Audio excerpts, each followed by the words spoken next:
आप देख रहे हैं यंग बाइट्स, मैं हूं आपके साथ पूजा ठाकुर। आपको बता दें, चुनावों को लेकर अलग अलग पॉलिटिकल पार्टीज ने जो है अपनी कमर कस ली है और आज इस तरह से पहली फेज को लेकर जिस तरह से अलग अलग पॉलिटिकल पार्टीज द्वारा लिस्ट भी जो है जारी की गई और आज नॉमिनेशन भी जो है वो पहले फेज को लेकर जो है वो फाइल किया जा रहा है। ऐसे में आपको बता दें कि इस समय हमारे साथ कांग्रेस पार्टी के जनरल सेक्रेटरी ऑर्गेनाइजेशन जो है नरेंद्र जी जुड़े हुए हैं। सबसे पहले इनसे आपको बातचीत करवाते हैं और जानते हैं कि आखिरकार अलग अलग पॉलिटिकल पार्टीज जहां पर तैयारियों में जुटी हुई है, वहीं पर कांग्रेस पार्टी की किस तरह की तैयारी है। सबसे पहले आपका बहुत बहुत स्वागत है बाइट्स में। शुक्रिया। सर, क्या कहना चाहेंगे जिस तरह से लगातार जो है सबकी तैयारियां जो है वो चल रही हैं और ऐसे में आपकी बात की जाए तो किस तरह से आपने अपनी तैयारियों को खींचा है, क्योंकि सबने अब कमर कस ली है, तो कांग्रेस पार्टी किस तरह से आगे बढ़ रही है?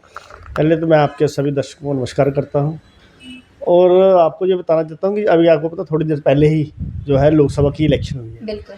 तो कांग्रेस पार्टी जैसे ही लोकसभा की इलेक्शन हुई थी उसके साथ जो 370 का जो वर्डिक्ट आया था, आपको पता उसमें सुप्रीम कोर्ट ने एक डायरेक्शन दी थी जी। कि 30 सितंबर से पहले जम्मू कश्मीर में डेमोक्रेसी को बहाल किया जाए। बिल्कुल। तो उसी के संदर्भ में हमें पता था कि अब बीजेपी के से तो हमें उम्मीद नहीं थी सेंट्रल गवर्नमेंट से कि ये कभी यहाँ, आपको पता पिछले 8-10 साल से वहाँ उन्होंने इलेक्शन करवाई नहीं, तो उनसे हमें कोई उम्मीद नहीं थी इलेक्शन की। लेकिन सुप्रीम कोर्ट पर हमें पूरा भरोसा था और उन्होंने जो डेट दी थी उसके मुताबिक हमें आइडिया था कि ये इलेक्शन करवा देंगे। तो कांग्रेस पार्टी ने लोकसभा के साथ साथ ही जो है असेंबली इलेक्शन की तैयारी जो है वो शुरू कर दी थी। तो उससे पहले भी जैसे हमारे 2 साल पहले हमारे प्रेसिडेंट साहब चेंज हुए थे, हमारे प्रेसिडेंट बने थे वकार सुलबानी साहब, तो वो भी एक जंग प्रेसिडेंट थे। उन्होंने भी जितने 90 के 90 कॉन्स्टिट्यूंसियों में कांग्रेस पार्टी को मजबूत करने की काफ़ी कोशिश की थी।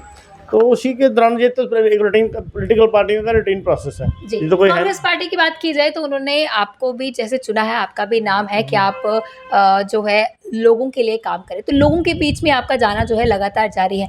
लोगों को किस तरह से आप विश्वास दिला रहे हैं कि उनके लिए काम किया जाएगा अगर कांग्रेस पार्टी सत्ता में आती है तो? देखो, अभी थोड़े दिन पहले ही यहाँ कोई 2 घंटे बरसात हुई है, तो आप देख रहे हैं कि यहाँ हमारे ऐसे तो स्मार्ट सिटी का प्रोजेक्ट आए हुए हैं। तो प्रोजेक्ट में क्या है, 2 घंटे की बारिश से पूरा शहर जो है पानी पानी हो गया, लोग त्राहिमाम करना शुरू हो गए। तो ये चीज़ें कुछ ऐसी हैं कि जब आप बनते हैं, कहीं पावर में आते हैं, तो ये चीज़ें जो है इनको चेक एंड बैलेंस होना चाहिए। ऐसा काम हो और काम पॉलिसी प्लानिंग ऐसी बने जिससे लोगों को राहत मिले, ना कि लोगों को उल्टा परेशान हो जाए कि लोग ना कहीं आने जाने के अलावा, और यहाँ लोगों का करोड़ों रुपए का नुकसान, लोगों की दुकानों के अंदर, लोगों के घरों के अंदर इतना पानी घुसा, कोई ऐसी जगह बताओ आप। और आज हर तबका परेशान है। आपको देखो यहाँ बिजली का स्मार्ट मीटर लगा दिए, सारी दुनिया परेशान है। पानी का बिल लगा दिए, और अब window pension, old age pension, ये हमारे डेली वेजर्स देखो, ये हमारे कितने साथी हैं, सर दर्द हो रहे हैं। तो ये सरकार ने किसी को रिहेबिलिटेट नहीं किया, उल्टा लोगों की परेशानी जो है, महंगाई इतनी बढ़ा दी है, बेरोज़गारी इतनी है, कोई सरकारी नौकरी कोई नहीं निकल रही है। लोगों को जो 50-50 साल पुराने लोगों को ज़मीनें के जो इंतकाल थे वो अपनी मर्ज़ी से तानाशाही से कैंसिल कर दिए। ऐसा नहीं होता, डेमोक्रेसी के सिस्टम से चलती है। वो ही चाहते हैं कि जब अगर कांग्रेस की सरकार आएगी तो एज़ पर कॉन्स्टिट्यूशन जो होगा सिस्टम ऐसे ही चलेगा जैसे पहले लोग खुशहाल थे, दोबारा ऐसी खुशहाली फिर आएगी। सरकार अलायंस में लाने की जिस तरह से बातचीत की जा रही है और मुद्दा एक ही है कि लोगों के लिए काम करना। अभी लोगों के बीच में आप जिस तरह से जा रहे हैं और अलायंस को लेकर भी क्या कुछ कहेंगे? लोगों के भी कई सारे सवाल आपसे होते होंगे।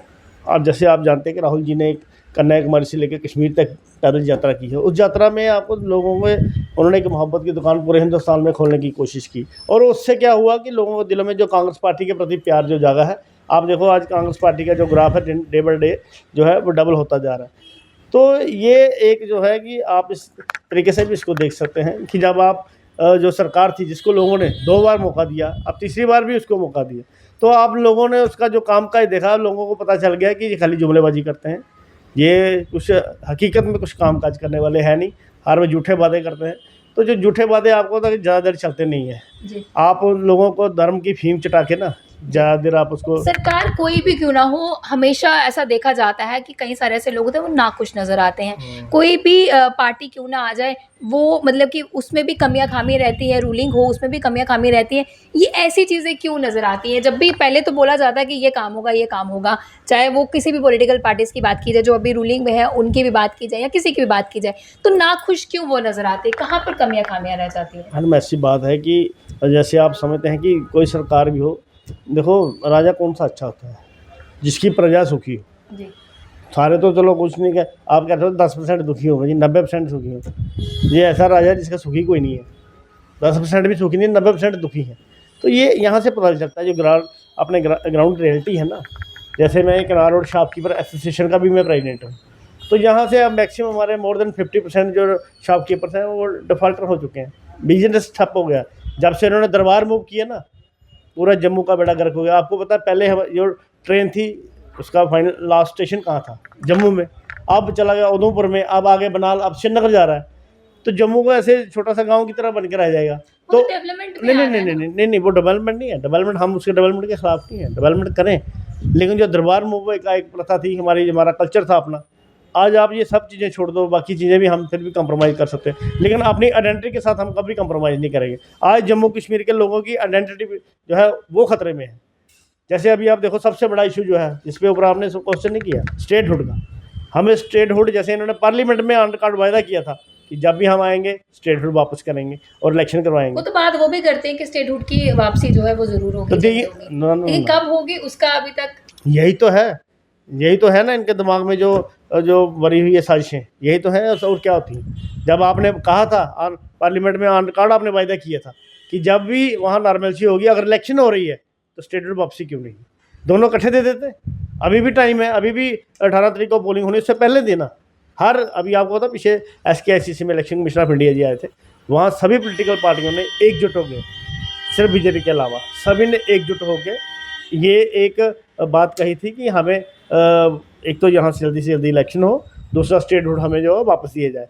तो ये किसी की सुनते नहीं, उनकी भी नहीं सुनी इन्होंने। इलेक्शन कर दी लेकिन स्टेटहुड वापस नहीं दिया। तैयारियां जिस तरह से लगातार आपकी जोरों पर है, आपके मैनिफेस्टो में क्या कुछ हाइलाइट्स है जो लोग? मैनिफेस्टो को तो बताऊंगा, पहले मैं बात अपनी पूरी करूंगा। ये स्टेटहुड का जो मसला है ना, इसमें ये ऐसा मसला है, इसमें जो आप लोग हैं ना, ये आप भी इसमें ही आते हैं, सारे इससे कोई बाहर नहीं, क्योंकि आइडेंटिटी अगर मेरी खतरे में तो आपकी भी है। तो इससे पहले हम चाहते हैं कि अगर तो ये सेंट्रल गवर्नमेंट, हमने बड़ी रिक्वेस्ट की है इनसे, हाथ जोड़ के मिलते की हैं, बड़े प्रोटेस्ट भी किए, आप भी कांग्रेस को काफ़ी कवर करते हैं। कांग्रेस पार्टी ऑलरेडी इस मुद्दे को लेकर सड़कों पे है, लेकिन हम देख रहे हैं इनको कोई असर नहीं हो रहा। अब जम्मू कश्मीर के लोगों को एक ऐसे क्रांतिकारी स्टेप जो है इनके खिलाफ लेना पड़ेगा, तब जाके ये स्टेटहुड वापस देंगे, ऐसे ये सुनने वाले नहीं। जी, मेरा सवाल जिस तरह से मैनिफेस्टो को लेकर था, क्या कुछ हाइलाइट्स जो है उसमें रखी है, क्या कुछ मुद्दे जो उसमें रखे, क्योंकि अलग अलग पॉलिटिकल पार्टीज के मुद्दे तो सेम रहते हैं कि लोगों के हित के लिए काम करना है, लेकिन उसमें क्या कुछ चेंजेस जो है हमारे मैनिफेस्टो में? जैसे क्या दोनों के मैनिफेस्टो सेम है, कांग्रेस और NC के? यहाँ नहीं, इनका मैनिफेस्टो है जो कांग्रेस ने दिया, इन्होंने लोगों से छीना। कांग्रेस सबसे पहले तो वो बहाल करेगी जो इन लोगों से छीन रहे हैं। जैसे विडो पेंशन बंद कर दी, ओल्ड एज पेंशन बंद कर दी, कांग्रेस पार्टी आएगी फ़ौरन बहाल करेगी। जैसे इन लोगों के जो 50, 60, 60 साल पुराने इंतकाल कैंसिल किए हैं वो लोग कांग्रेस पार्टी बहाल करेगी।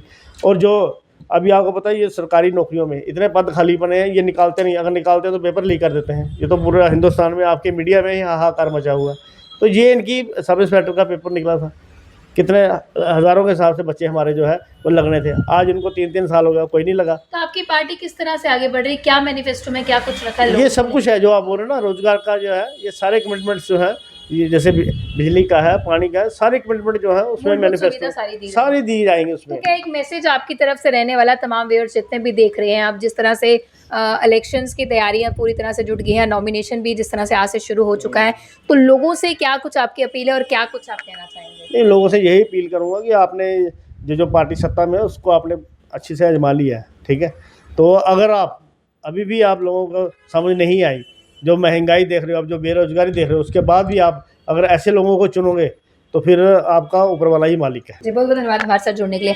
तो जिस तरह से हम आपको बता रहे हैं कि लगातार इलेक्शंस को लेकर सब पार्टीज ने अपनी कमर कस ली है, तैयारियां जोरों पे है, लोगों से मुलाकात की जा रही है, अलग अलग जगहों पर दौरा किया जा रहा है। वहीं पर कांग्रेस पार्टी से हमारे साथ नरेंद्र जी जुड़े थे, जिन्होंने बताया कि किस तरह से क्या क्या समस्याएं लोगों को आ रही हैं और किस तरह से उसका हल निकाला जाएगा। उनका कहना है कि लोगों का विश्वास देने की ज़रूरत है, विश्वास दिखाने की ज़रूरत है। अब देखना है कि आने वाला वक्त किसका होता है। अगली वीडियो लेकर फिर मैं हाजिर होंगी, तब तक के लिए आप देखते रहें बाइट्स। जर्नलिस्ट अमन शर्मा के साथ मैं पूजा ठाकुर, यंग बाइट्स जम्मू।